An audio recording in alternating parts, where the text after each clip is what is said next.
You take painkillers, you rinse your mouth, you call a dentist, maybe they take an x-ray, maybe they numb your gums, maybe they drill, clean, fill, or remove the tooth. And within a few hours, the pain that felt impossible slowly begins to disappear. But for most of human history, none of that existed. No dentist chair, no anesthesia, no antibiotics, no x-ray, no clean metal instruments, no tiny mirror, no bright white room where someone could look inside your mouth and tell you exactly what was wrong. And yet ancient humans still got cavities. They still broke teeth. They still had infections. They still felt that deep, pulsing pain that starts in one tooth and spreads into the jaw, the ear, the skull, and eventually the whole body. So how did ancient humans survive tooth pain? The answer is brutal. Because for most of history, tooth pain was not a small problem. It was one of the most terrifying pains a human could experience. And sometimes it could kill you. Let's start before dentists, before cities, before farming, before humans even understood what infection was.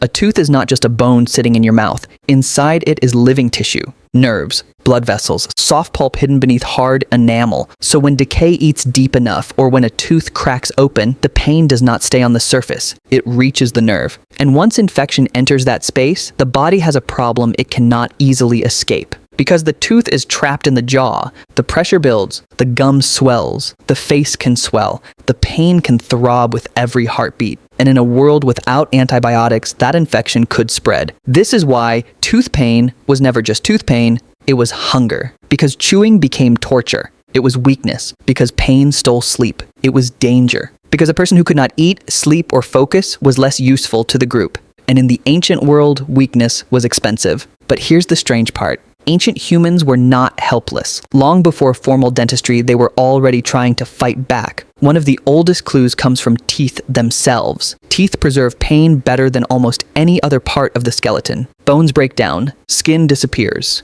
but teeth stay behind like small records of suffering. They show wear, scratches, abscesses, decay, and sometimes something more disturbing, attempts to treat the pain. In 2026, researchers described a Neanderthal molar from Chagirskaya cave in Siberia, about 59,000 years old, with evidence of deliberate drilling into a decayed tooth using a stone tool. The study interpreted it as the earliest documented invasive treatment of dental caries in human evolutionary history. Think about what that means. Somewhere in the cold world of the Ice Age, a Neanderthal had a tooth so painful that someone decided to open it, not with steel, with stone, a tiny sharp point pressed into a damaged tooth, rotated by hand, again and again. No numbing injection, no dental lamp, no machine, just pain, trust, and the hope that removing the source of the infection would make the suffering stop. That single tooth changes the story. Because it means ancient humans did not simply endure pain, they investigated it. They touched it, scraped it, picked at it, drilled into it. They understood, at least in a practical way, that the pain had a source. And if the source could be reached, maybe the pain could be changed. But drilling was not the only method. For many people, the first tool was probably the simplest one. A toothpick. Not the clean wooden stick you find at a restaurant. A splinter, a bone sliver, a plant stem, a sharp piece of grass. Something thin enough to push between teeth when food, swelling, or infection made the mouth unbearable.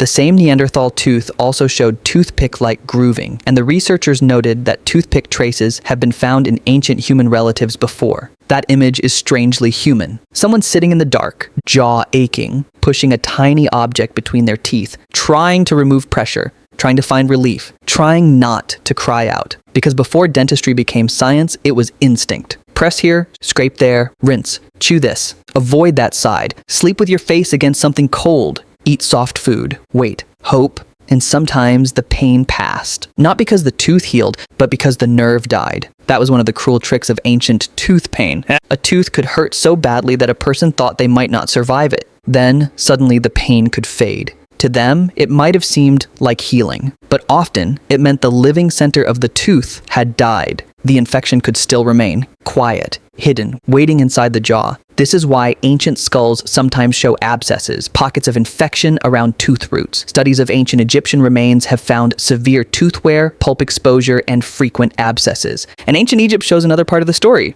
By then, humans were no longer just surviving tooth pain. They were writing about it. Egyptian medical traditions included treatments for dental problems, such as caries, mouth ulcers, and tooth-related pain. Some remedies used mixtures of plants, minerals, oils, honey, or other substances placed near the painful area. Were they always effective? No. Some may have helped, some may have done nothing. Some may have made things worse, but they show something important. Ancient people understood that tooth pain needed intervention, not just prayer, not just patience. Something had to be placed, rubbed, packed, scraped, pulled, or drained. And over time, humans became more daring. Around 14,000 years ago, a human tooth from northern Italy showed evidence of caries scraping, which had previously been considered one of the earliest known dental interventions before the older Neanderthal evidence was described. Around 6,500 years ago, a human tooth from Slovenia was found with beeswax applied to a cracked canine, possibly as a filling or protective treatment.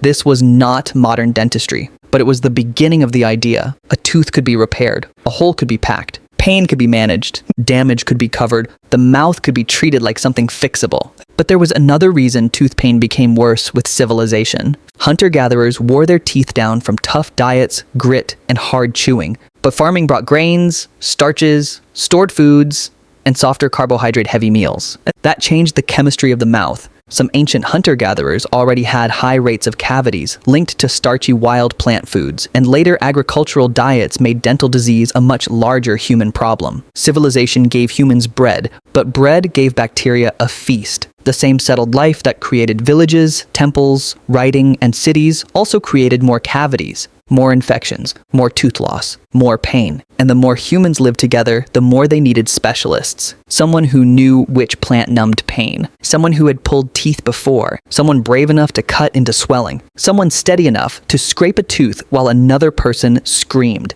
The ancient dentist was not born in a clinic.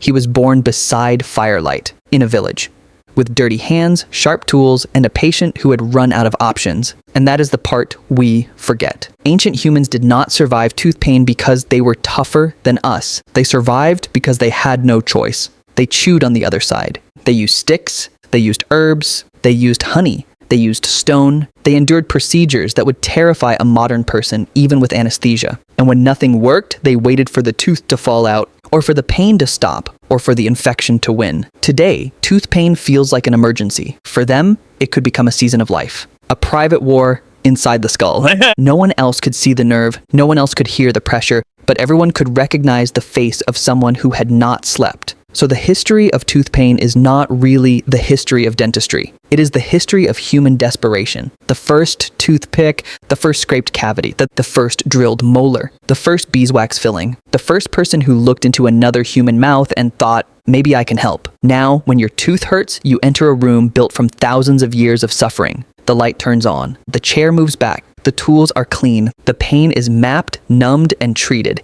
And for 1 second, you are living inside the answer to a problem your ancestors carried in their jaws for tens of thousands of years. They did not have dentists. They had courage. They had instinct. And sometimes that was enough to survive one more night.